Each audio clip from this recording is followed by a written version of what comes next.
Assalomu alaykum, to'rdagi barliq roman anglag'uvchi do'stlar. Biz dаңlıq yazg'uvchimiz Jaloliddin Behram yozgan Kona qapqon romanini o'qishni davomlashtiryapmiz. Oldingi qismda biz Gulbodamning qapqon izlash safarida kechida qumliqda uxlab qolgan yeriga kelib to'xtagan edik. Endi davomini o'qiymiz. Uning qalin kirpiklari juplashib birdilla uyquga ketdi. Biroq bir chaqda u otning qattiq pushqurib kishinishidan cho'chib uyg'ondida miltig'ini darhalla qo'liga ilib o'rnidan turdi. Pastlikdagi tuzanglikda bir yava to'shqan jinining boricha sakrab, taqlab, qechib ketyotdi. Ko'ngli joyiga tushgan Gulbodam etishib turgan ko'zlarini ovlab osmonga qaradi. Baya tikkida o'rlagan oy amdilikda Qoraqosh diyori tomon pastlab ketgan edi. Kun chiqish tarafda yo'ruqliqning dastlabki imir-chimir qilib turgan nuri chechilib, qum tog' cho'qqilari, qum tuzanglikidagi yana qandaqdir narsalarning iznalari qorong'ulikdan girimsan so'zilib chiqyotdi. Bu tong etayotganligidan bishorat edi. Gulbodam tayammun qilib bomdod namozini o'tib olgandan keyin otga bo'g'iz berib o'zimi nashta qilib oldi. Andin etini to'qib, narsa keraklarni g'anjo'g'ilab, pastdagi yo'lga piyoda tushdi.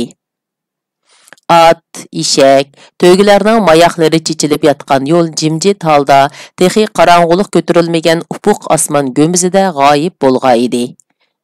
Gulbodam bismillah deb etini minib, kun petishqa, dashti qumliqqa qarab yurib ketdi.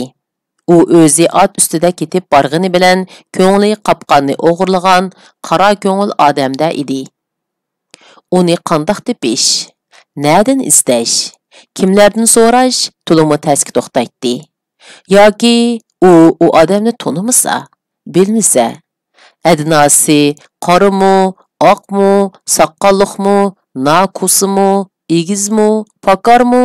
Bu ishlar xuddi qumga tamgan bir tomchi suni, yerga qo'ngan changni topaman degandekla mushkul ish edi. Birarining oldiga kelib, "Qopqinimni sen o'g'irlaganmi?" deb so'rg'il bo'lamdi. Undaqda ular bu mazlum er xopiligida ilishib qopti. Tezak ustiga siyib qo'yib shamolda haribdi, deyishdan yanmaydi. Kim biladi? Qopqon o'g'risi atrofimda yursa, men bilmay yuramdim. Meni boshqa yo'lga silib qo'yib o'zi tomosha ko'ryotamdi. To'g'ri. Kuldama karvon sarayda qopqon ko'tarib kelgan yigit haqida so'zlagan shapaq to'piliq shu bo'lib qolmasin yana. Agar uni o'g'rildi degan taqdirda go'har izlaguvchilar kepan o'g'rilarini ayiblab so'zlab yurmas.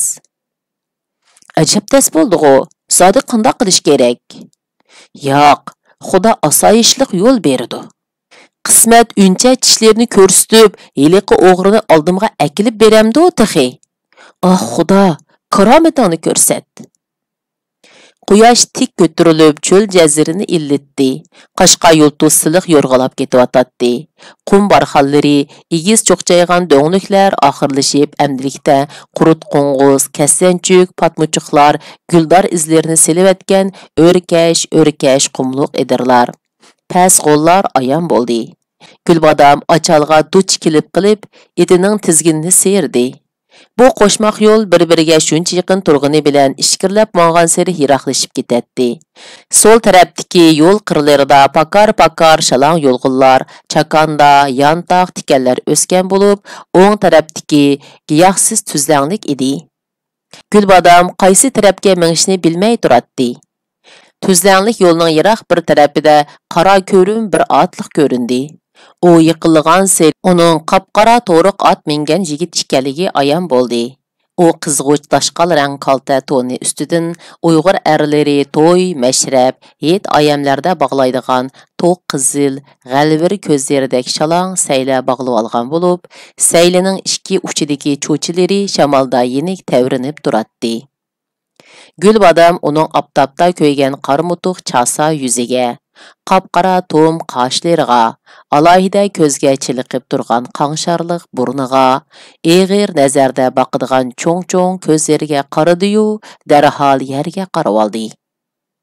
Qizning hayo bilan yuzini qochirganligini sezib qolgan yigitmi saylining uchida terlarini surtgan bo'lib, tikilib qarmadi. Bir g'ulashdek yiroqlikda turgan qashqa yulduz bilan qora to'ruq bir-biriga tunishliq berayotgandek bo'shqina kishnab qo'yib yer chopchidi. Qizning yot birovga eg'iz ocholmayotganligini sezgan yigit ostaqina so'radi. "Singlim, bu yerda turib qaplig'o?" "Men Qarqashqa mangan. Bu ocholga kelganda qaysi yo'lga minishni bilmay qoldim." "Mushu men kelgan yo'l bilan mingiversizlar. Ata tushkicha Qaraqashning qarisini ko'rdilar." "Rahmat aka." Gulbodam tortinibgina so'radi. "Yo'llarda tunigidek danglar bormi?" "Tunji qitim mingishlar ekanda." Yigit salqingina kulib qo'ydi. "Bugun achchiq bo'ya o'tingida qo'nidilar." "Kechgacha yetib borg'il bo'larmi?" "Otlari yaramkan. Bugun kun patarga yetib borlar." "Bu yoqqa aldirab mengiblar." Gulbodam hurmat yuzidan so'rab qo'ydi. "Uylariga ketyaptamlar?" "Shundoq, G'udurqum jangalligida uyim bor." Yigitning ortiq gap qilg'usi yo'qda qiladi. "Bolalarni ko'rib kelay deb mangdim." "Undaqda o'zlari nerda turdilar?" "Qarqashda, so'd ishi bilan." "Xo'sh amsa, malol qildim." "Yo'qsu." Ikki ot bir-biriga tortishgandek bo'lib yo'llariga ravon bo'lishdi. Lekin yigit bir necha qadam mangmayla etining beshini qayirib vaqirdi. "To'xtislar xonoyim, bir gapni jikilab qo'ybasam bo'lmug'idek." "Qani desizlar?" "Ata bir osh pishim manganda mushundoq achalga yo'liqidilar." Yigit qamcha dastisida achal yo'lni ko'rsatdi. "O'ng tarafga mangslar Qarqash Oqsaroy orqali Tutun, Taytoq, Yo'qoqullarga berib qoladilar. U yerlar ilchiga tava. Shunga sol tarafdagi yo'l bilan mangslar Dara Qarqash bozoriga yetib boradilar." Bu yerdagi Dara so'zi udul degan ma'noni bildirdi. "Rahmat aka, Xudoyim sizning tanlarini saq, ibollarni pok qilg'ay." "Aytqanlardek bo'lsin ilohim." Gulbodamning birdilla ko'ngli ko'tarilib, bilinar-bilinmas bir illiqlik butun vujudiga taridi. "Ajab fazilatli yigitgina" degan bir o'y uning ko'nglidan yaltirab, yo'rib o'tib ketdi. Bundoq odamsiz cho'lda bo'yiga yetgan biror soyib jamolni yolg'iz uchratgan har qanday erkak qalaymaqan hazil qilib, nomussiz talablarni qo'yishi bor gap. Ammo bu yigit undaq bezang chiroy tetiqsizlardan emaskan. Xudoyimning bundoq durust niyat, pok musulmonni yo'liqtirishi yaxshilikdan bishorat deganlarni ko'nglidan o'tkazgan Gulbodam qumliq yo'lda jidallab mingib ketdi. 6-bob.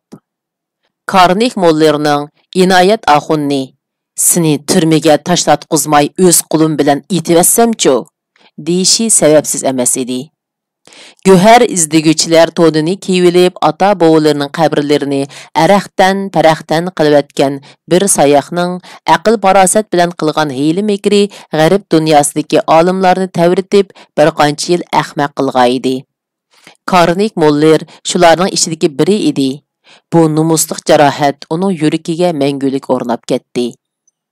Angliyalik Karnik mollar yoshligida bilimga herisman, aqlliq, o'tkir, tafakkurga boy yigit edi.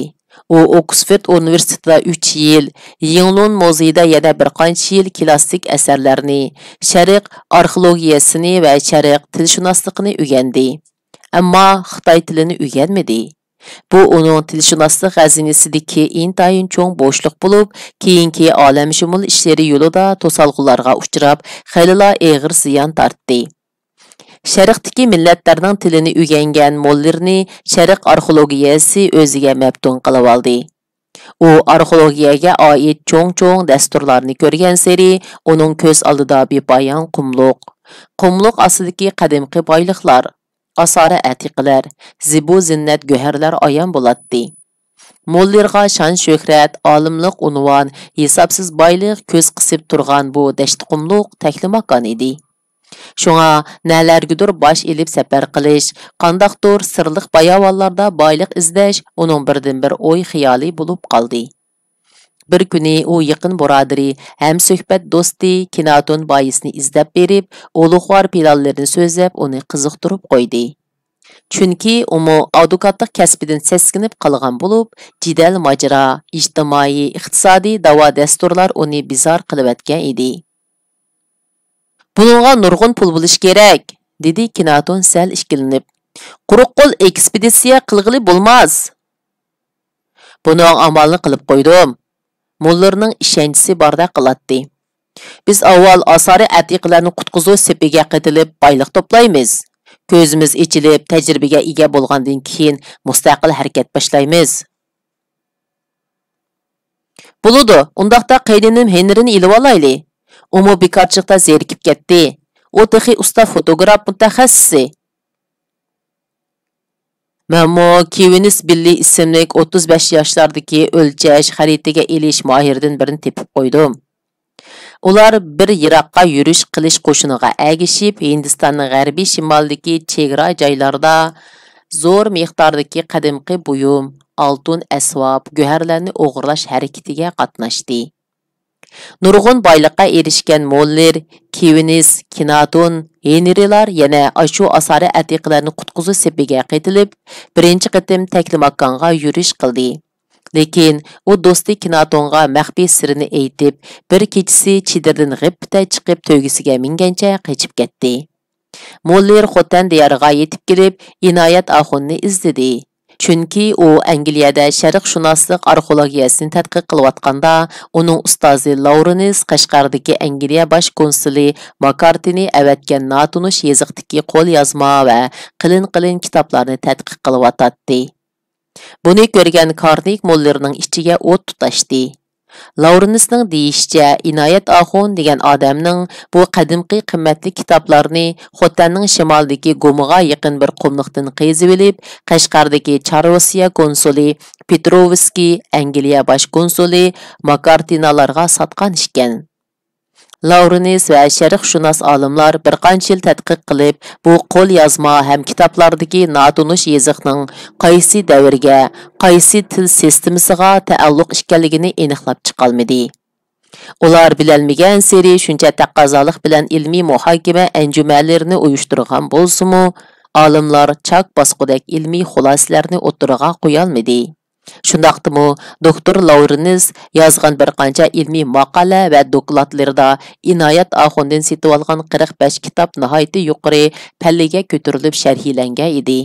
Hatto dunyoviy ichilgan muzey yarmankalarida Lawrence bu kitoblar sharofatidan olimlar orasida yuqori inobat, shon-sharaflarga noil bo'ldi. Taklif bilan bir qancha davlatga berib, ilm ahliga doklad berdi. Qizg'in suhbatlar uyushtirildi. Bu kunlarda Karnik Moller xuddi sag'risiga chayqon chiqqandek o'ltirolmayla qoldi. Odamni asalla dunyoga tunutadigan bundaq go'harni qo'lga kirgizish uning hayotidagi eng ulug' orzusiga aylangan edi. Mollerning bu qitimqi taklimakonga yurish qilishdagi muddaolarining biri shu edi. Karnik Moller ilchiga qadam ilibla Xotan ambili Wang Dotayni izlab, uning yordami bilan Inoyat Axunni bir yezidan topdi.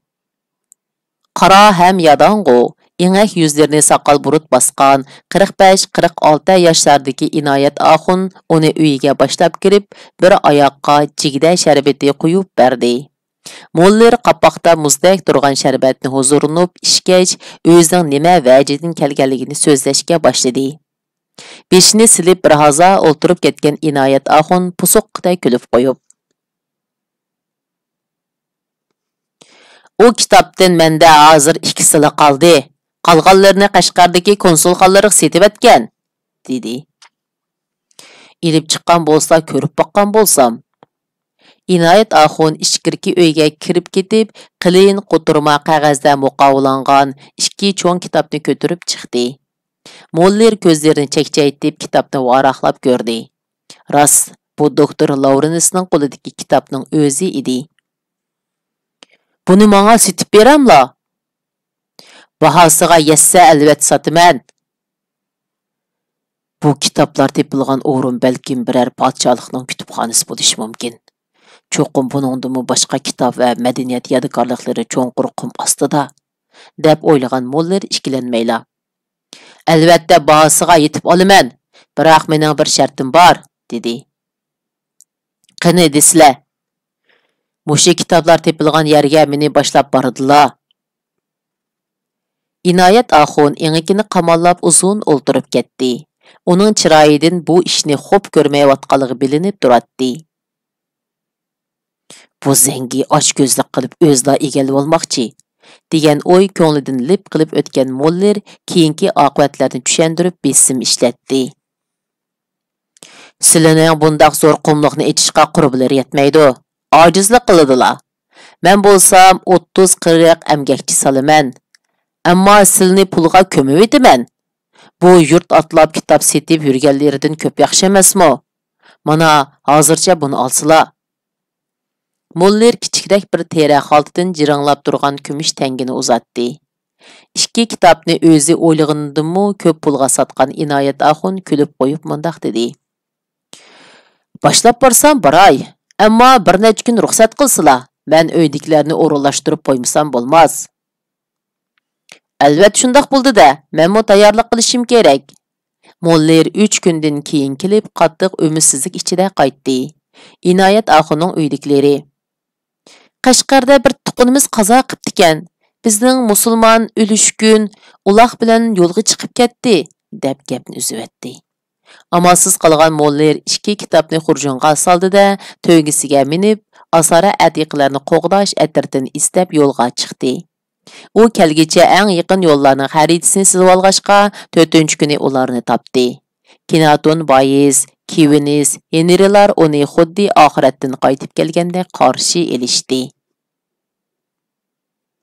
Karnik Muller maslahatchi do'sti, dono fikrlar sohibi bo'lgan Kinatonga asar atiqlarni qo'g'dash atirtidan ayrilib mustaqil harakat qilishni aytqaydi.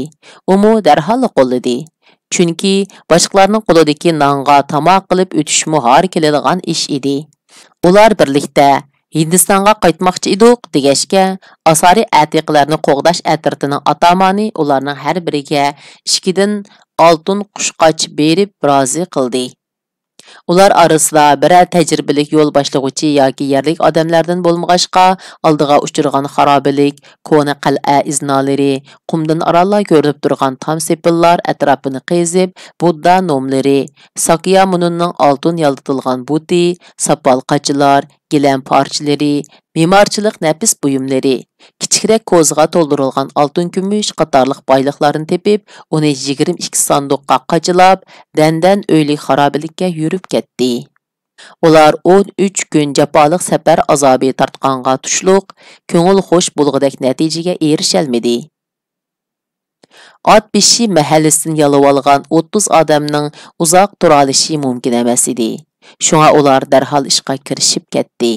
Bulupmu medikarlar ichidagi Mirkomil, Mavlid, To'xti, Fatqulla Rahim degan yigitlar ishlamchilarga bosh bo'lib o'zlarini unutgan holda ishlagan bo'lsa-mu, bisi qayrilib ketgan ketman, ko'raklar, ularning sulg'an dastilari, upurgan jo'tolar, sapal puchuqlari, gaj parchalaridan boshqa hech narsa chiqmadi. Ular ekspeditsiya atirtida biror go'har qazg'uvchi yerliklardan bo'lmag'ashqa, burun boshqalar qayta ko'lab, eski tuskilarini tashlab ketgan xarobiliklarni yana qayta qazg'anligini bilib, medikarlarning ruhi tushib ketishdi. Bir kuni atiganligi Karnik Muller Kinatonlar chidirda xarita ko'rib o'ltirishi Mirkomil kirib keldi. Muller apandi, Isroil ismli bir odam sizni izlab ketdi-ekan, dedi. Mirkomil chidirning sirtini ishora qilib, "Chaqiraymi?" "Chaqir, tez kirsin", dedi Muller jiddiy qiyofatda. "Biror muhim ishi bo'lmasa, bu dasht qumliqqa beni ataydan izlab kelamdi." Düp-tugilak bo'dak saqqali oppoq yuzi yarashgan, burnining uchida qapqara mingi bor, uzun qora to'n kiygan 50 yoshlardagi Isroil o'ng qo'lini ko'ksiga qo'yib salom qildi. Muller uningga alohida iltifot ko'rsatib o'rindiq qo'yib berdi. "Meni biror vajidan izlaganmidingiz?" dedi Muller sipoyilik bilan. "Qani, tortinmay so'zlang." Mening o'g'lim go'har qazg'uchlarga qaytilib ketgan. Men 1 yildan beri uning izdirikini ololmay, bir to'giga yemak-ichmak ortib, yana bir to'giga o'zim minib yo'lga chiqqan edim. Lekin kutilmaganda Taklimakonning g'arbiy shimolida odam oyoq bosmagan bir sirli xarobalikni uchirtib qoldim. U yerdan kechki tunda g'alati ovozlar anglanib turdi ekan. Siz o yerdan bu yerga necha kunda keldingiz? So'radi Muller orliqdagi musofirni bilmoqchi bo'lib. Sizlarni topolmay behuda yo'l mengibdiman. Shundaqdimi 6 kunda keldim. Ajab bu ishni xabar qilg'ingiz kelib qopdi-ku. Mening 3 xotindan 13 balam bor. Menga turmush kerak-da. Sizlarni ko'p haq berdi deb angladim. Buludu, siz boshlab borgan o sirli xarobalik bizni xo'shal qila olsa, mukofotdan ansirmang. İsrailning yo'l boshishi bilan Muller, Kinaton, Henry, Berkamil, Mavlud, To'xti, Fatqulla qatorliqlar Taklimakonning g'arbiy shimolidagi sirli xarobalikka yurish qildi. Lekin dashti qo'lmoqda qora bo'ron ko'tarilib, 4-kuni narsa keraklar ortilgan 3 to'yga qaytib keldi. Buningdan qo'rqib ketgan Kiviniz taraf-tarafga odam avatib, 8-kuni Muller, Kinaton, Henry, Fatqullani holidan ketgan holda bir qum to'vidan topdi. Lekin ular bilan birga ketgan Mirkamil, Mavlid to'xtalar yo'q edi. Kiviniz surishta qilibdi Muller. Qora bo'ronda kimning qayerga ketganligini kim bilibdi? Deb javob berdi. Bir o'limdan qutulib qolgan Muller dandan o'ylikni qayta qazishdan voz kechdi. U yalib olgan ishlamchilarni qaytarib faqat Fatqullani elib qoldi. Muller qumluq yo'llarni, tog' egizlarini pishiq bildigan 2 hindiga ko'p haq berib, ularni yo'l boshlovchi qildi-da, safarga otlandi. Uning maqsadi Qashqar orqali Donxonga berib, ming uy tosh kimirlarini qazish edi. U charchanga kelganda yerlik amaldorlarni qo'lga keltirish orqali dehqonlarni majburiy ochliq sotqizib 6 oylik oziq hozirladi. To'plagan boyliqlarini sanduqlarga qochilab, oyma-oy Qashqar Angliya konsulxonasiga yo'tkash shart qilinib, ishonchlik odamlarga topshirildi. Ondan 2 hindi yo'l boshlovchining yo'l boshlashi bilan Hunsuga qarab yo'lga chiqdi. Ekspeditsiya atirti 5 oyda yo'l yurib, egizligi 3000 metrdan 5000 metrgacha bo'lgan 15 tog' eg'izidan davondan bexatar o'tib Qashqar yo'liga chiqib oldi. Karnik Muller Qashqarga kelgandan keyin qechib ketgan Inoyat Axuni ko'p izlagan bo'lsa-mu, lekin hech yerdan izdirikini ola olmadi. Axir u umidsizlangan holda Donxonga qarab yurib ketdi. Shundaqdimi, uning sanduqidagi Inoyat Axundan setib olgan 2 kitob qorong'ulashib ketgan ko'nglini jin chiroqdek yo'ritib turardi.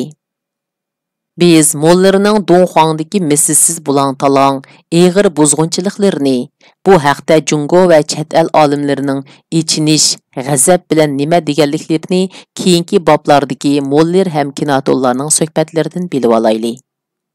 Muller Donxong butxonasining shayxi Wang Yuanluni butxonani qaytadan yasab beraman deb aldab, yushurun va qat'iy maxfiy saqlangan necha ming yillik kitob ombirini pok-pokiz qurug'dab, birinchi qitimda 45 sanduq, ikkinchi qitimda 128 sanduq qimmatli buyumlar, asara atiqlar, qadimgi yodikorliklar, tom suratlari, oltin zibu zinnatlar, Budda nomlari, tarixiy materiallik qimmati yuqori bo'lgan kitoblarni o'g'irlab qochdi. U Hindistonga qaytish harpisida Fatqulla Rahimni o'ldirish uchun bir qator harakatlarni qilib boqqan bo'lsa-mu, maqsadiga yetolmay Hindiston safariga otlandi. Angliyaning mustamlikasi bo'lgan Hindiston hukumati Kona do'sti Karlik Mullerni nihoyat qizg'in kutib oldi. 1888-yili ruhiy jush urib turgan 26 yoshlik Muller Lahorda ma'arif xizmatini o'tagan bo'lib, keyin Bengalda huquq tutqa edi. U shu chaqlardala o'chmas san'at buyumlarini yig'ib saqlaydigan muzey boshlig'i Rudyard Kiplingning buddizm san'ati va Henry haykallarini sizish usullarini ham sharqdagi millatlarning tilini o'rganishni davom qilgan edi. Shunga Hindiston hukumati Muller, Kinaton, Kiviniz Henrylarni ko'ngildagidek o'rinlashtirdi. Kenaton, Kiviniz, Henrilar yep içip eng manzirlik joylarda ko'ngil ichib, puxadan chiqdi. Moller Inoyat Axundan setib olgan notunish yeziqdagi 2 kitobni tadqiq qilishga kirishib ketdi. U tadqiq qilgan sari bu kitoblardan gumonlanib qoldi. Texi Inoyat Axunning qechib ketishi uning gumonini texmo kuchaytirdi. Kitobdagi yeziqlarning ba'zilari Brahma yeziqiga, ba'zilari Qarushti yeziqiga yaqin keladi. Texi aralab Sanskrit yeziqiga o'xshab ketadigan g'alati shakllarmi uchrab qoladi. Mollerni eng hayron qoldirgani yeziqlar aro rus yeziqiga o'xshab ketadigan harflarmi bor edi. Qisqasi bu notunish yeziq hech nimaga o'xshamaydigan shakllar bilan to'lgan bo'lib, kitobni varaqlagan seri ko'ziga imir-chimir narsalar ko'rinadi. Mollerni gumonlandirgani kitobning tuplanishi edi. Ming yillar ilgirki bu kitobning tuplanishi hozirgi zamon zavodlarining kitob tuplishiga o'xshab ketadi. Texi ba'zi varaqlar o'tda ko'ygandek sarg'ayib, qo'rilib qolgan edi. Moller birdilla achchiqin kuldi. Agar bu kitoblarning soxtaligini aniqlab chiqalsa, u arxeologiya sohasiga qo'shgan cho'ng to'kpisi bo'ladi. Shundaqla do'sti Makartini, Rossiyalik Petrovski, ustozi Laurenis va boshqa ilm ahllarining bir tiyinga arzimaydigan bir dova axlatlar ustida nihoyat nurg'un qimmatli vaqtlarini sarf qilganligini ko'z oldiga keltirganida chin ko'nglidan xushal bo'ldi.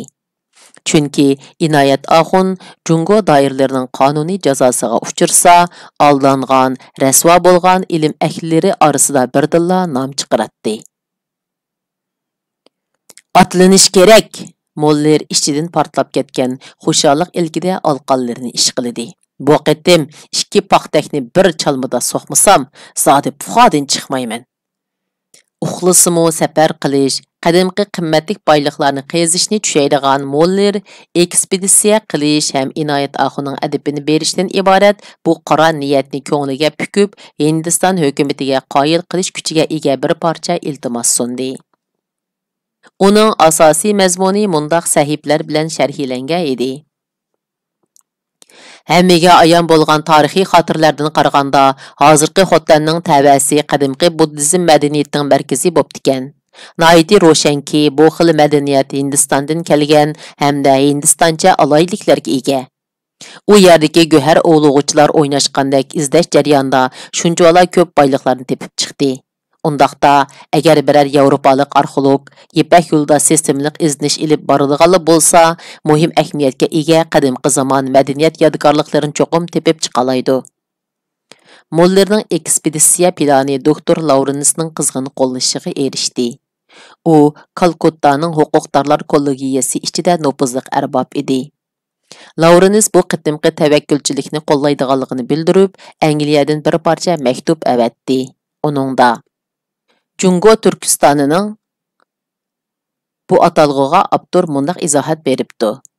Shinjong demakchi deb keyniga bu xato uqum deb sharhlabdi. Janubiy qismi Angliyaning ta'sir doirasiga taalluq. Biz aslida o'zimizga taalluq bo'lgan shon-sharafga boshqalarning ega bo'lib olishiga hargiz yo'l qo'ymaymiz. Degandek tajovuzchilik xarakteriga ega mazmunlar yozilgan edi. Uningdan boshqa Moller Hindistonda eng huquqli gubernatorning hissdoshiga erishib, u orqali Jungoga kirish pasportini oldi. Ham u Jungo doiralariga osonlik yaratib berish haqida ultimatum avatdi. Hindiston hukumatining nihoyat ko'p iqtisodiy yordamiga erishgan Moller safar tayyorligini qilayotgan paytda Rossiya va Germaniyaning Iroqqa yurish qilish ataratlarining Taklimakon qumliqiga yurish qilishga tayyorlanayotganligini anglab, o'ltirolmayla qoldi. U ulardan baldur Taklimakon qumliqiga kirishga bel bog'ladi. Miladiya 1904-yili 5-oyda Shvetsiyalik Strich Werner qadimgi shahar Kirorandan nurg'un madaniyat yodgorliklarini elib, mamlakatiga qarab janubga ketayotganda 41 yoshli Karnik Moller Kiroran joylashgan Taklimakonning yana bir chetidan shimolga qarab yo'lga chiqib, Jungoning g'arbiy diyoriga ikkinchi qatimliq yurishni boshladi. Кашмир va Qaraqo'rim teg'idan o'tib, qadimgi shahar Qashqarga yetib kelgan Moller Angliya bosh konsulxonasining qizg'in kutib olishiga muyassar bo'ldi. Bosh konsul Makartini Mollerga tayyorlangan ozoda turalg'ida uning uchun katta ziyofat berib, o'zining do'stligini izhor qildi. Üstellerde isil Yevropacha yemek-içmek, Qashqarning şerin şerbat meyveleri, haqiqatdek paqirab turgan bokallarda qıpqızıl vino, anar şerbatları tizilgan bo'lib, ularning mazzilik hidi hayvatlik saroyni illiq puraqlarga to'ldirgan edi. Shunda qilib, bu qitimliq kitob o'qishimiz mushargich bo'ldi. Davomini kelgan qitim o'qiymiz. Xayr xo'sh, Allohga omonat.